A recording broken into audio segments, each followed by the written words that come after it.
창세기 10장 1절부터 31절까지 말씀 같이 보겠습니다. 시간이 다 갔는데 창세기 10장 1절부터 31절까지 32절까지 말씀이 본문인데 1절 그리고 32절 이렇게 두 절만 같이 읽겠습니다.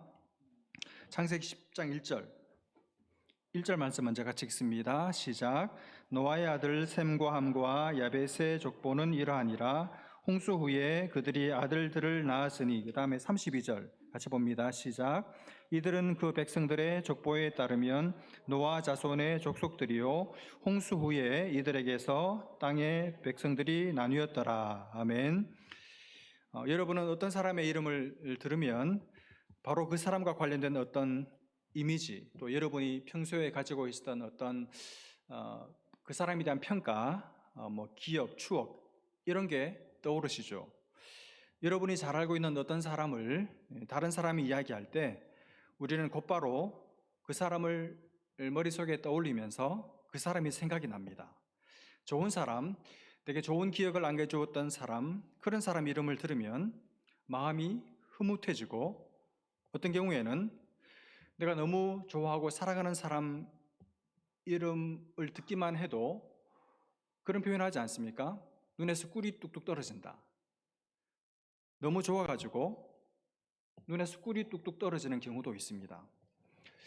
여러분, 저에게는 여러분이 잘 모르시는 저만이 가지고 있는, 제가 우리 교회 담임 목사로서 우리 모든 교회 교우들의 이름이 적힌 교인 명부라고 할까요? 혹은 출석부라고 할까요?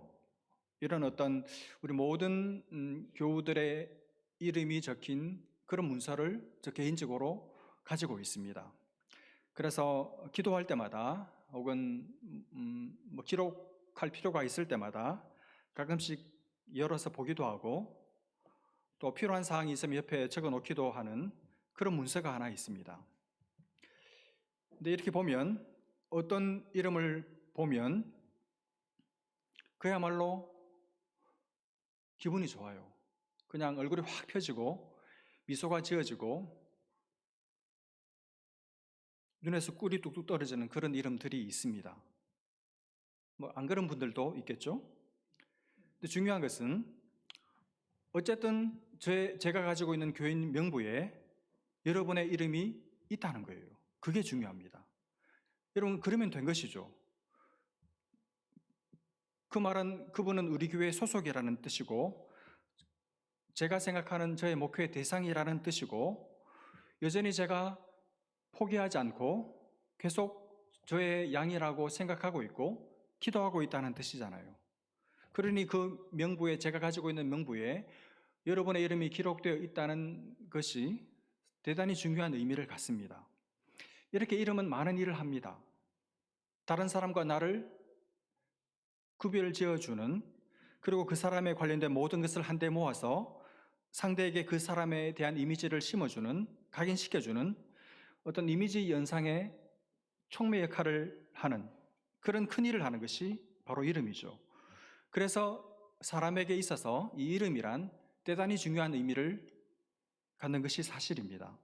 오늘 우리는 본문에서 그야말로 이름의 홍수를 봅니다. 수많은 이름들의 목록을 봅니다. 근데 놀라운 것은 대부분 다 우리가 모르는 이름이에요. 그리고 잘 들어본 적도 없는 이름들입니다. 그런 이름들이 그야말로 막 쏟아지고 있습니다. 여러분, 가끔 TV에서 그런 게임 하지 않습니까? 발음하기 어려운 단어들, 어떤 아주 발음하기 난해한 그런 문장들을 제시해 놓고 하나도 안 틀리고 읽어내기 게임. 만약에 제가 여러분에게 오늘 이 창세기 10장에 나오는 이름들을 하나도 안 틀리고 정확하게 다 읽어내는 분에게는 연말에 선심 써가지고 주경차 한 대를 우리 교회에서 드린다고 광고를 하고 읽으라고 해도 아마 한 글자도 틀리지 않고 읽어낼 분은 거의 없을 거예요. 쉽지 않을 것입니다. 그만큼 발음하기도 어렵고 도대체 이 족보가 여기 왜 들어가 있는지도 잘 이해되지 않는 그런 긴 이름의 목록들이 기록되어 있는 것이 오늘 본문입니다. 그래서 나하고 아무 상관없는, 그래서 너무 재미없는 것 같아서 제가 안 읽었습니다. 근데 여러분, 만약에 오늘 이 족보에 내 이름이 기록되어 있다면, 혹은 여러분의 아버지나 여러분의 할아버지 이름이 명기되어 있다면, 그러면 이야기가 완전히 달라지겠죠. 나와 관련된 사람, 내가 잘 아는 사람의 이름이 여기 족보 속에 이름이 탁 기록되어 있다면 눈이 번쩍 뜨일 것입니다. 마치 옛날에, 요즘에는 대학 합격자 발표를 그냥 온라인으로 쉽게 온라인으로 할 수 있지만, 제가 대학 들어갈 때만 해도 ARS가 뭔지 아세요? Automatic Response System, 그러니까 자동 응답 장치. 그래서 전화기 돌려가지고 합격자를 확인하거나, 혹은 직접 내가 지원한 대학에 가서 합격자의 명단이 발표되는 게시판을 보고 내 이름이 있는지 없는지를 보고 확인하던 그런 희한한 때가 있었어요. 그때 만약에 그 합격자 명단에 내 이름이 있다면 얼마나 기쁘고 얼마나 특별한 의미를 내게 주는 행복한 일이겠습니까? 바로 그거예요. 여러분, 이 족보에 내 이름이, 나와 가까운 사람의 이름이 기록되어 있다면 이 족보는 내게 전혀 다른 의미로 다가올 것입니다. 바로 그런 의미가 오늘 창세기 10장 속에 사실은 숨겨져 있습니다. 그래서 나하고 상관없는 족보가 아니라 사실은 여러분과 저와 굉장히 밀접한 관련을 가진, 그리고 하나님께서 이 족보를 통해서 우리에게 말씀하고자 하시는 바가 담겨 있는, 우리에게 유용한 말씀이 바로 이 말씀이죠. 그런 관점을 가지고 오늘 이 족보를 좀 들여다보려고 합니다. 몇 가지 교훈들을 좀 끄집어내려고 하는데, 우선 1절에서 이 족보가 무엇을 기록하고 있는지를 설명해 주죠. 10장 1절, 노아의 아들 셈과 함과 야벳의 족보는 이러하니라. 홍수 후에 그들이 아들들을 낳았으니. 누구의 족보인지가 나왔죠. 누구 족보입니까? 노아 아들들 셈함 야벳의 후손들의 족보죠. 그래서 셈함 야벳의 아들들, 그 자손들의 이름이 쭉 나오는데, 순서가 거꾸로 야벳함 셈의 순서로 그 아들들의 이름이 기록되고 있습니다. 그 가운데서 야벳의 아들들의 이름이 14개, 그 다음에 함의 아들들의 이름이 30개, 마지막에 셈의 아들들의 이름이 26개, 총 70개가 나와요. 시간이 없어서 다 그냥 설명을 스킵합니다. 여러분, 재밌는 게 누구 자손들이 제일 많습니까? 누가 자손들을 제일 많이 낳았습니까? 함의 자손들이 제일 많아요. 여러분, 조금 후에 보겠지만 이 함의 자손들 가운데 세상을 다스리는, 세상을 지배하는, 세상에서 성공한 사람들이 이 함의 자손들에게서 가장 많이 나옵니다. 여러분, 기분이 어떻습니까? 우리가 지난주에 이야기를 알고 계시는 분들이라면 기분이 썩 좋지 않죠? 기분 나쁘죠? 씁쓸하죠? 속이 상해요. 여러분, 아버지를 신실하게 잘 돕고 섬기고 아버지의 허물을 덮어드렸던, 그렇게 하나님을 잘 섬기던 셈과 야벳의 후손들보다 아버지의 영적인 권위가 무너지는 것을 보고 은근히 즐기고 하나님을 우습게 아는 함의 자손들이 땅에서는 더 잘 돼요. 자식도 많이 낳고 세상에서 더 잘 삽니다. 여러분, 이게 그때나 지금이나 이 세상의 현실인 것 같아요. 그래서 속이 불편합니다. 그러나 여러분, 우리가 성경에서 배우는 바대로 땅에서 잘 되는 게 전부가 아니죠. 아직 끝난 것이 아닙니다. 진짜 복은 거기에 있는 것이 아니죠. 진짜 복은 세상에서 얼마나 내가 잘 되느냐, 얼마나 잘 사느냐, 얼마나 자식들을 많이 낳느냐에 있는 것이 아니라 하나님과의 관계에서 오는 줄로 믿습니다. 어쨌든 먼저 야벳의 후손들의 이름이 쭉 나옵니다. 2절부터 5절까지. 이 야벳의 후손들은 주로 유럽 사람들이에요. 그리고 나머지 일부는 페르시아, 인도까지 지역이 쭉 퍼져 있습니다. 그 다음에 두 번째가 함의 후손들인데 6절부터 20절까지 함의 후손들의 이름이 쭉 나옵니다. 30명. 애굽 그리고 가나안 땅을 중심으로 해서 북아프리카, 가나안 땅, 이 일대에 포진한 사람들이 함의 후손들입니다. 특별히 주목할 것은 이 함의 후손들 가운데서 유명한 사람들이 제일 많이 나왔어요. 대표적으로 나오는 사람이 8절에 나오는데 이름이 뭡니까? 니무롯이라는 사람입니다. 니무롯을 어떻게 소개합니까? 세상의 첫 용사다, 이렇게 설명합니다. 여러분 지금 우리가 한글 개역 개정 성경을 보고 있는데 그 이전 버전 한글 개역 성경에서는 용사라는 단어 대신에 혹시 어떤 단어를 썼는지 기억나십니까? 영걸이라고 본 적이 영걸 좀 더 덧붙이면 뭐가 되겠습니까? 영웅호걸 그 말이죠. 그러니까 이 니무롯이라는 사람은 함의 후손인데 그 당시에 세상의 첫 영웅호걸이었어요. 다시 말하면 정치적인 어떤 야망을 가지고 세상을 정복하겠다는 그런 꿈을 가진 사람이죠. 그러니까 이 니무롯의 삶을 살아가는 목적이 뭐냐 하면 하나님을 지워버리고 하나님을 삭제해버리고 하나님을 없애고 자기가 온 세상의 왕이 되어서 온 세상을 지배하고 정복하고 다스리는, 그래서 자기 왕국을 건설하는 것이, 그 왕국의 왕이 되는 것이 인생을 사는 목적이었습니다. 그러면 그 목적을 이루기 위한 방법이 뭘까요? 그게 9절이에요. 10장 9절. 그가 여호와 앞에서 용감한 사냥꾼이 되었으므로. 여호와 앞에서 용감한 사냥꾼, 멋있는 표현이죠. 그러나 전혀 멋있는 표현이 사실은 아닙니다. 이게 여호와 앞에서라고 번역했지만 조금 더 직역을 하면 여호와를 대항해서 against Jehovah 그 말입니다. 하나님을 대항해서 하나님과 맞짱 떠서 용감한 사냥꾼. 근데 사냥꾼도 그냥 동물들을 잡는 수렵 사냥꾼이 아니고 사람 사냥꾼 그 말입니다. 하나님을 대항해서 용감한 사람 사냥꾼, 이런 방식으로 자기 제국을, 왕국을 건설하고자 했다는 뜻입니다. 사람들 중에 자기 라이벌이 될 만한 사람들이 있으면 그냥 가만히 내버려 두지를 않고 다 죽여서 정적들을 다 없애고 결국 자기 왕국을 건설하려고 했던 사람, 그 사람이 니무롯이에요. 여러분, 하나님 분명히 말씀하지 않았습니까? 창세기 9장 5절 6절 말씀에서 방주에서 나온 노아 가족들을 하나님께서 축복하시면서 뭐라고 말씀하셨습니까? 사람 피 흘리지 마라, 사람들을 살해하지 마라, 그렇게 말씀하셨잖아요. 근데 그 말씀을 머리로 알고 있음에도 의도적으로 하나님의 말씀을 무시하고 하나님의 말씀을 짓밟아버리고 자기 하고 싶은 대로 자기 목적 달성을 위해서 사람들을 탁치는 대로 잡아 죽이고, 그래서 자기 왕국을 건설하려고 했던 사람, 그 사람이 니무롯이에요. 그래서 여러분 세워진 나라가 다음 주에 보게 될 11장에 나오는 바벨탑입니다. 이해가 되시죠? 다음 주에는 될 거예요.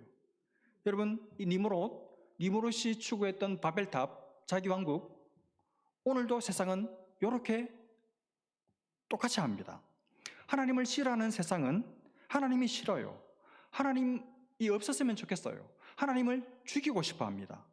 하나님을 없애고 싶어 해요. 그래서 하나님이 앉아 계신 그 하나님의 왕좌에서 하나님을 끌어내리려고 하죠. 그래서 기독교를 핍박하고 그리스도인들을 어떻게 했었든지, 교회를 어떻게 했었든지 이 땅에 발붙이지 못하도록 하고 사람 사냥꾼이 되어서 자기들 눈에 거슬리는 존재는 어떤 사람이든지 관계없이 다 잡아서 죽이고 가두고 탄핵하고 이렇게 해서 결국 자기들만의 왕국을 건설하려고 하죠. 그게 니무롯이 의도했던 바고 그게 니무롯들이 만들어 쌓아 올리고 있는 바벨탑입니다. 현대 바벨탑입니다. 바벨탑은 그러므로 그때만 쌓은 것이 아니고 지금도 수많은 사람들이 자기만의 바벨탑을 쌓고 있는 것이죠. 여러분, 그런 세상에 여러분과 저는, 성도들은, 교회는 어떤 삶으로 부르심을 받았습니까? 성도들은 함의 후손들과 달리 자기 왕국을 건설하고 자기를 높이는 삶이 아니라 하나님을 높이는, 하나님을 예배하는, 하나님을 찬송하는, 하나님이 높아지는 것을 보는 데서 오는 희락으로 삶의 즐거움을 삼고 사는 그런 교회를 만들고 교회를 구성하고 교회를 이루어가고 교회를 세워가고 그것에서 삶의 목적과 만족을 누리는 사람들, 자기를 높임을 통해서가 아니라 자기를 낮추고 하나님을 높임을 통해서 참된 삶을 누리는 사람들, 여러분, 그런 일에 오늘 직분받은 모든 직분자들, 교회를 아름답게 세워내는 일에 쓰임받으시는 은혜가 여러분에게 있기를 바랍니다.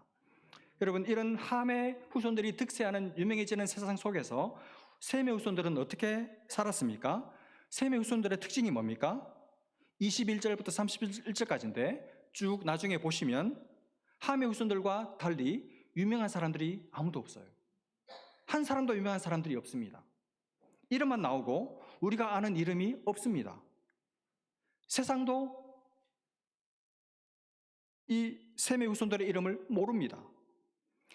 함의 후손들과 너무나도 대조적이죠. 여러분, 이 셈의 후손들이 우리에게 말씀하는 바가 뭡니까? 여러분, 유명해지려고 하지 마시기를 바랍니다. 억지로 여러분의 삶의 목적을 여러분이 유명해지는데 두지 마시기를 바랍니다.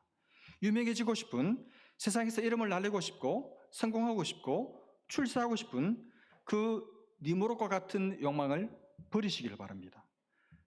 여러분, 성공은 인기인이 되고 유명인이 되는 것은 우리의 삶의 목적이 아닙니다. 어쩔 수 없이 피할 수 없이 내가 열심히 하다 보니까 높아지고 장관이 되고 대통령이 되고 부자가 될 수는 있어요. 성공할 수도 있고 출세할 수도 있습니다. 그러나 그것이 우리의 삶의 목적은 아닙니다. 그때 만약에 여러분이 사람들이 알아주고 높아지고 유명해졌을 때 그때 여러분이 성공했다고 착각하지 마시길 바랍니다. 그것은 성공이 아닙니다. 우리의 성공은 그런 것에 있지 않습니다. 그건 해도 되고 안 해도 되는 거예요. 그건 돼도 되고 안 돼도 되는 것입니다. 그것은 가져도 되고 안 가져도 되는 것입니다. 우리에게 그것은 어떤 면에서 세컨더리고 부차적인 것이고 어떤 면에서 아무렇지 않은 것입니다. 우리는 그런 것에 목을 매달고 살지를 않습니다. 여러분, 오늘 셈의 후손들을 보십시오. 셈의 후손들의 특징이 뭡니까? 세상에서 유명하지 않은 거예요. 저는 많은 사람들을 만나면서 유명한 것과 유능한 것은 많이 다르구나 하는 것을 절감을 합니다. 유능하지 않으면서 유명해지는 것은 독이에요. 오늘 셈의 후손들의 그러면 중요한 또 다른 특징이 뭡니까? 이 표현에 있습니다. 셈의 하나님. 셈의 후손들의 가장 큰 특징은 하나님을 소유한 사람들입니다. 하나님을 만난 사람들, 하나님을 가진 사람들, 자기 하나님을 가진 사람들, 그리고 셈의 하나님을 찬양할지로다 자기 하나님을 찬양하는 사람들, 자기 하나님을 높일 줄 아는 사람들, 하나님을 기뻐하고 하나님을 예배하는 사람들, 예배할 때 야, 나 정말 성공했어, 나 정말 복받은 사람이야, 나 정말 나야말로 행복자로다. 여러분, 이 고백이, 이 탄성이 오늘 직분받은 모든 임직자들에게 늘 영원토록 중심에 살아있기를 주님의 이름으로 축복합니다. 이게 셈의 후손들의 유일한 특징이에요. 세상에서는 유명하지 않지만 자기 하나님을 소유한 사람들, 그게 그들의 특징이고 그게 그들의 기쁨이고 그것이 그들의 성공이었습니다. 여러분, 우리도 똑같죠. 우리는 우리 하나님이 있습니다. 내가 모시고 있는, 내가 섬기는, 내가 사랑하는, 나를 붙들어 주시는, 내가 오늘도 넘어지고 실수했지만 나를 버리지 않는 내 하나님이 있어요. 내 하나님, 나의 하나님이 있습니다. 셈의 하나님, 나의 하나님이 있습니다. 그리고 그 하나님을 우리는 찬양하며 삽니다. 그 하나님을 예배하는 기쁨으로 삽니다. 이게 우리가 사는 이유고 이게 우리가 사는 목적이고 이게 기쁨이고 성공입니다. 여러분, 그 과정에서 내가 유명해질 수도 있고 내가 세상에서 알려질 수도 있고, 근데 그건 와도 좋고 안 와도 아무 상관이 없어요. 때로는 세상에서 알려지고 유명해지는 게 내가 하나님의 백성이고 내가 하나님을 소유했고 그 하나님을 높이는 일에 만약 방해가 된다면 그것 주저없이 아무런 미련 없이 놓는 사람들이 셈의 하나님, 나의 하나님을 가진 사람들의 삶입니다. 언제든지 반납하고 언제든지 내려놓을 수 있습니다. 거기에 내 성공이 있다고 믿지 않기 때문이죠. 여러분, 말씀 마무리하겠습니다. 오늘 우리는 수많은 이름들을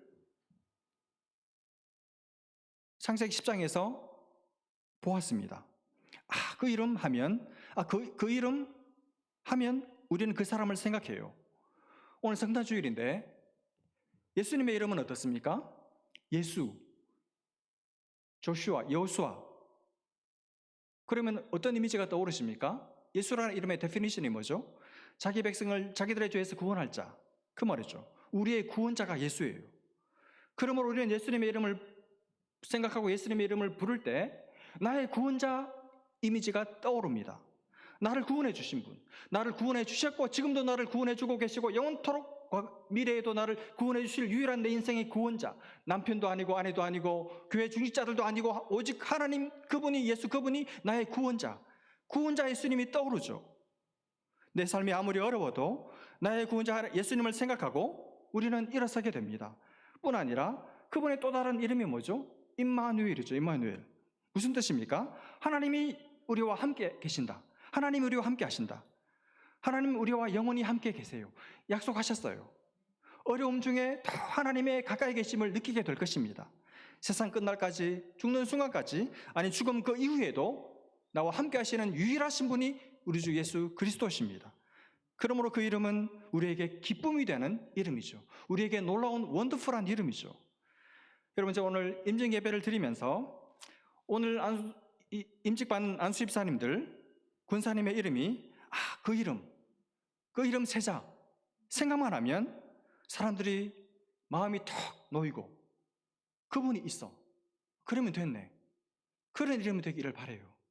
그 이름을 생각만 해도 사람들이 기뻐할 수 있고 마음이 놓이고 그분 생각하면 충성, 신실함, 열정, 헌신이 바로 생각이 나고 그래서 눈에서 꿀이 뚝뚝 떨어지는 그런 이름들 다 되시기를 주님의 이름으로 축복합니다.